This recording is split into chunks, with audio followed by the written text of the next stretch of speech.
Fuel tanks in Star Citizen are not infinite. Some ships have big tanks, some ships have small tanks, but fly far enough and for long enough and you're going to need to refuel.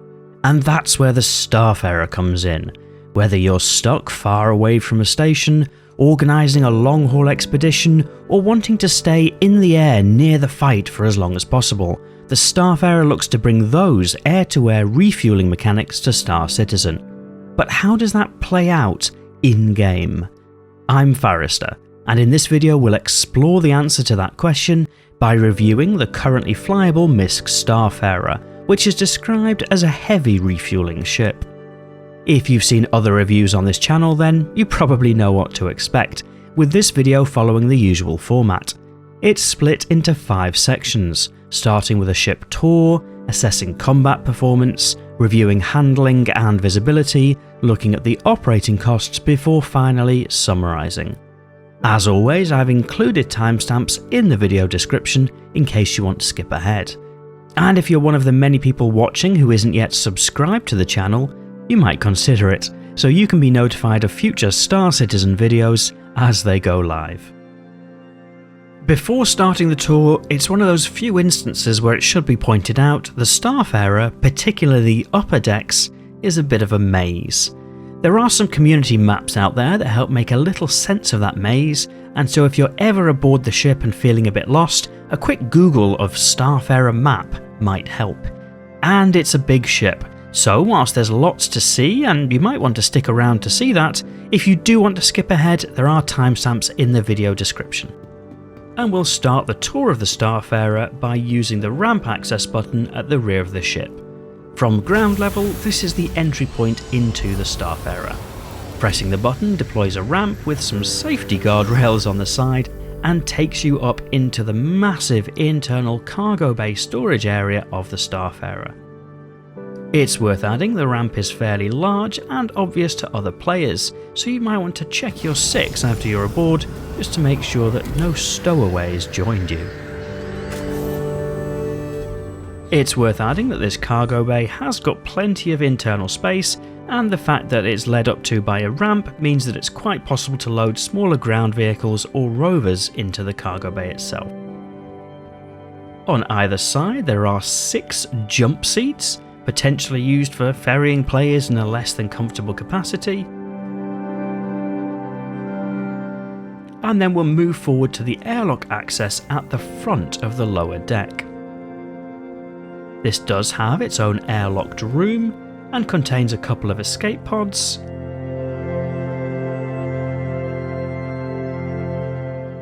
as well as a docking collar below. This docking collar is a great way to be able to exit the Starfarer somewhat securely without having to lower that rear ramp.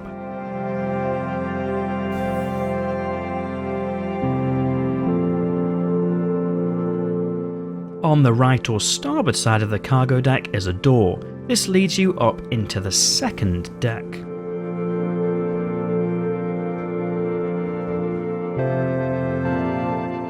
You're greeted with a choice of 2 doors. The first door takes you into a walkway on the upper section of the cargo bay that we've just been in. And the second door takes you to an airlocked section at the back of the ship. Once again, these airlocked doors do allow you to toggle which atmosphere is displayed.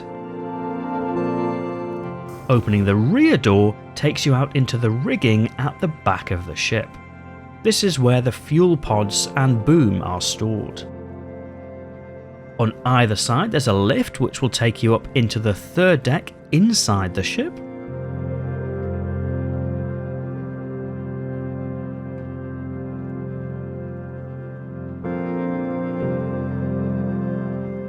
And by each of the fuel pods there is a console to control whether the fuel pod is closed, open or set to fill.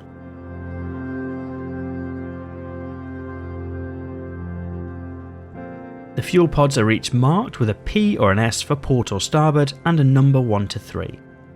There's also a console here that controls the boom for ship-to-ship refueling.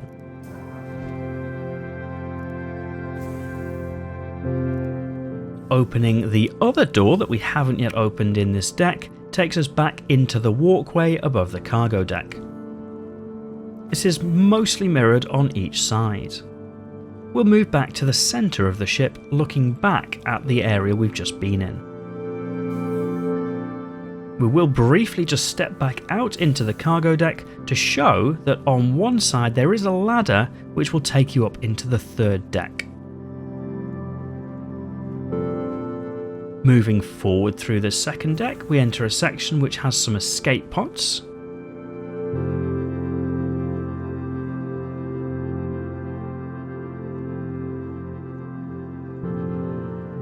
And then all the way through to the cockpit at the front of the ship. There's a console for refining or refueling, an unused console, and then 3 chairs for a pilot, a co-pilot, and El Capitan in the middle.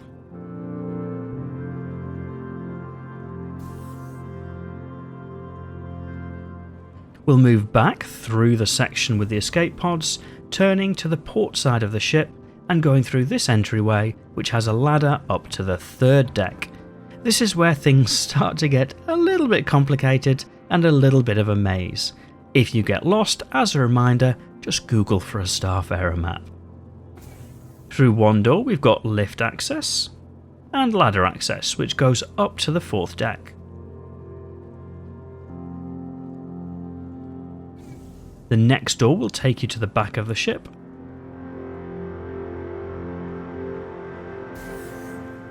And here we're greeted with some engineering options, going through to the gravity generator, as well as a couple more escape pods. And then there's a long corridor. Heading to the end of the corridor takes you to one of the turrets at the rear of the ship, in this case the port turret. Halfway through the corridor there's also a small area for a crawlway for the crew. This doesn't really go anywhere on this side of the ship.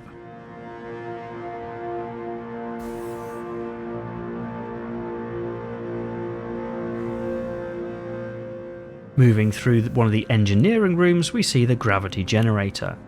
There's a door on either side of the port and starboard, and another door which leads to the middle of the ship. This is where you'll find the 2 lifts that lead to the rigging outside the ship that we saw earlier. It's worth adding, this is also an airlocked room.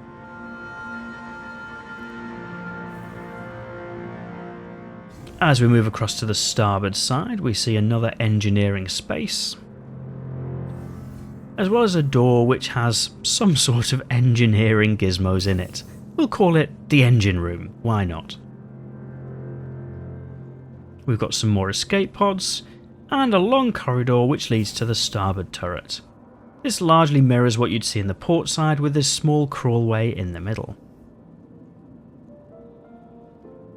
There are some windows in the corridor that let you see out and into the centre of the Starfarer.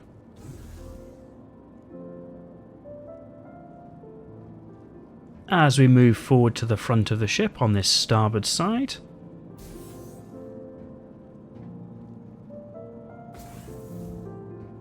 we've got another section with a crawlway. However, the difference here is that there is a crawl space which goes through to the next section.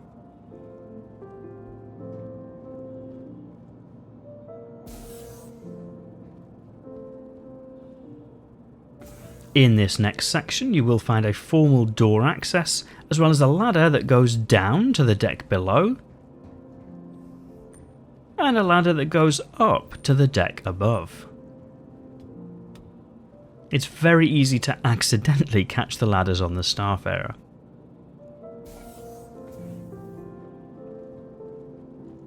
We have got access to the same room that we came up to this floor in, and then by heading to the back of the starboard side, we've got a ladder and a lift which takes you up to the top floor of the Starfarer. In this case, we'll use the lift.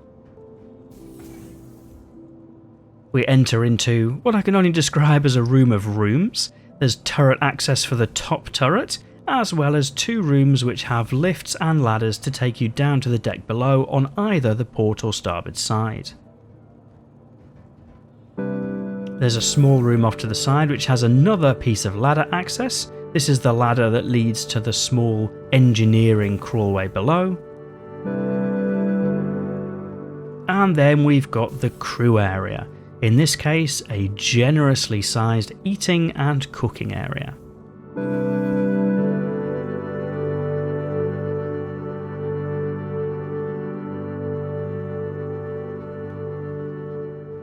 Off to the side of this crew area is the captain's quarters. There's a desk, but no chair.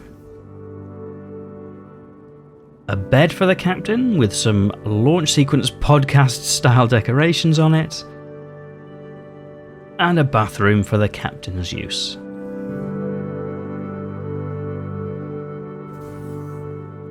Moving back out, the final room in the room of rooms is for the crew. There are 6 different beds for the crew to use.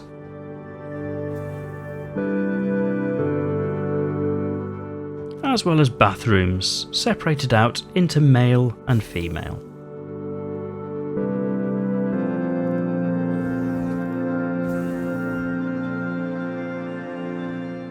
In terms of armament, the Starfarer carries big cannons on the cheeks, controlled by the pilot, offering a total of 4 size 4 weapons, defaulting to M6A laser cannons.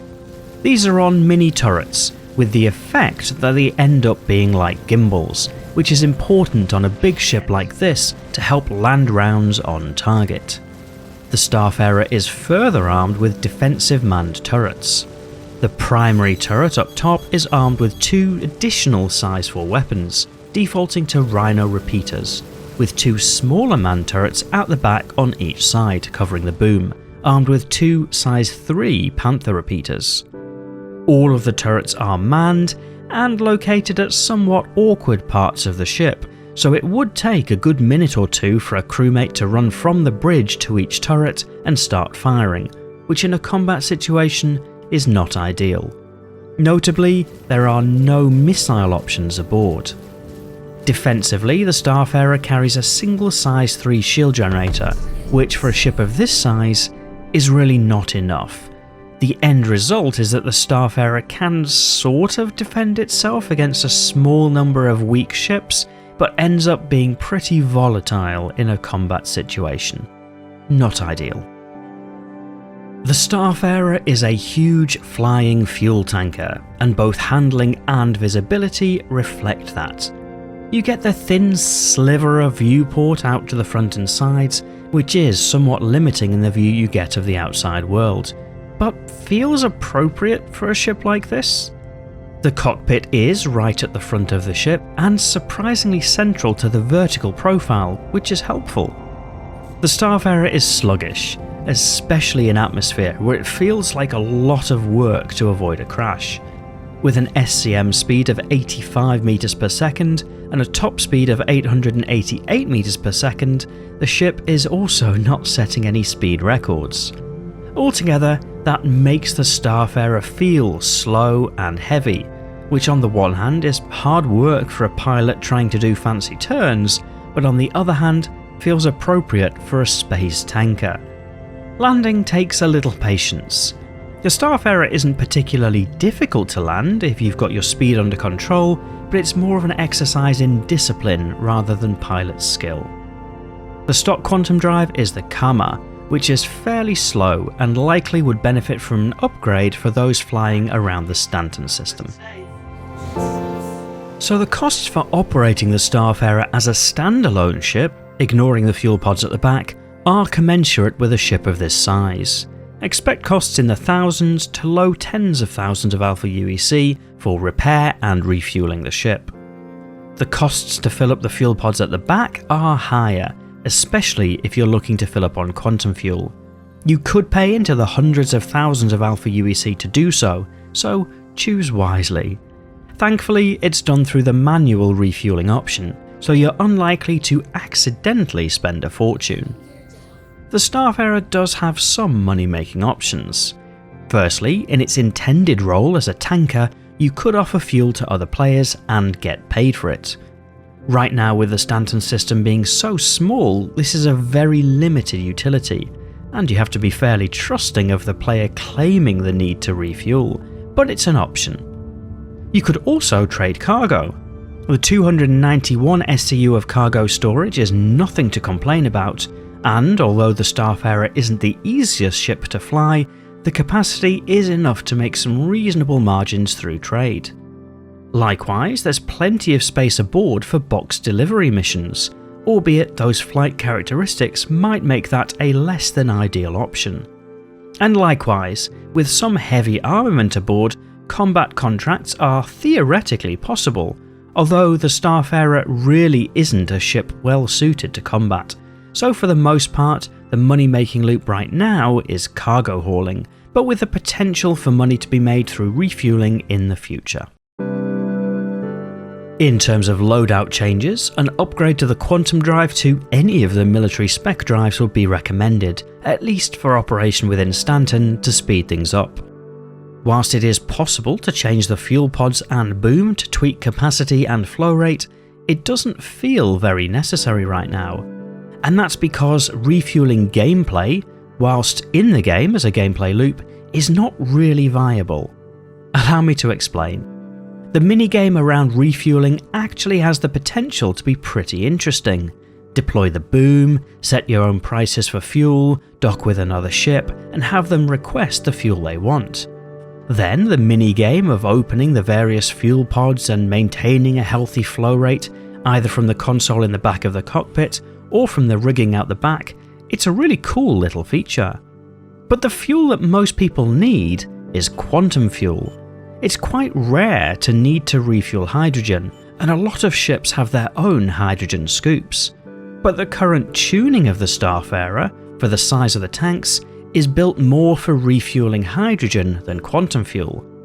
A single pod can hold 100 times the quantum fuel that the Starfarer holds in its own tank, and even the ship with the biggest quantum tank in the game, the Hercules, could be refueled 7 times from one pod alone.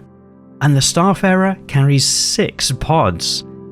Whereas hydrogen fuel is much better suited, with ships having larger tanks and more fuel being transferred through the boom, which makes the minigame more interesting. But ships tend just not to need to refuel hydrogen at the moment. All this will be fairly easy to tweak with some changes to values, but in-game means the Starfarer doesn't have too much to do. Maybe as systems get larger with fewer refuel points, there could be more value in it. Time will tell. The other element is you really need to trust the person you're refueling to be an honest character. When they're in the boom, and potentially with 2 turrets pointed at them, they're probably going to behave themselves. But this is Star Citizen, so many a shady character would happily attack you after refueling, or perhaps even arrange to meet for fuel only to shoot you with no interest in the fuel you carry. In short, the refueling mechanic for the Starfarer is currently highly situational and few and far between. The concept is good though, and there's potential for more in the future, though perhaps being able to detach tanks as you go, as well as the possibility of refining space gas in the Starfarer in the future. But none of that is in the game right now. The other challenge is that the quantum fuel tank aboard the Starfarer is so small compared to the pods it carries. Again, this might be a tuning issue, but you might expect the Starfarer to have huge range, but instead, it's rather mediocre. Or perhaps have the ability to transfer fuel from the pods to internal tanks to extend its own range. Granted, that's possible with 2 Starfarers refueling each other, but would be more difficult than it needs to be. There are some good things about the Starfarer though. The internal cargo bay is fairly big, with a fairly chunky capacity, and also room for some of the ground vehicles and rovers using the ramp.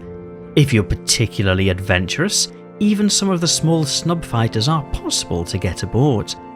The docking port can be used as a somewhat secure exit point if you need to drop out of the ship at a station and avoid using the ramp, which is an obvious entry point for unsavoury characters.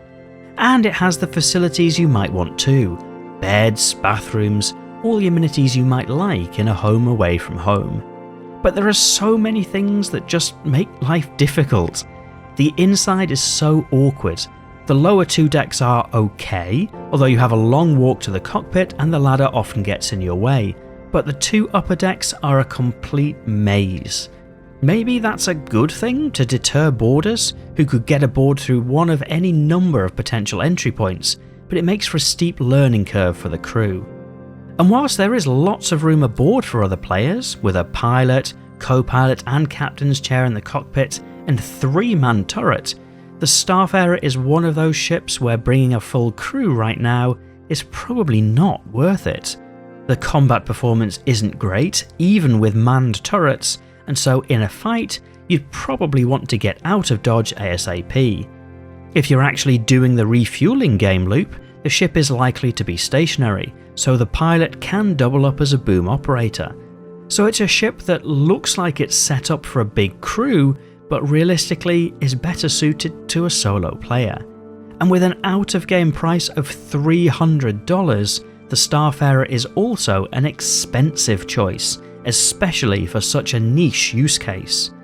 The in-game price of 6.65 million Alpha UEC might be worth it for some players particularly interested in exploring refueling type gameplay, but even so, the Starfarer Gemini would be a better choice for many such players, with a slightly cheaper price tag and a heavier armament.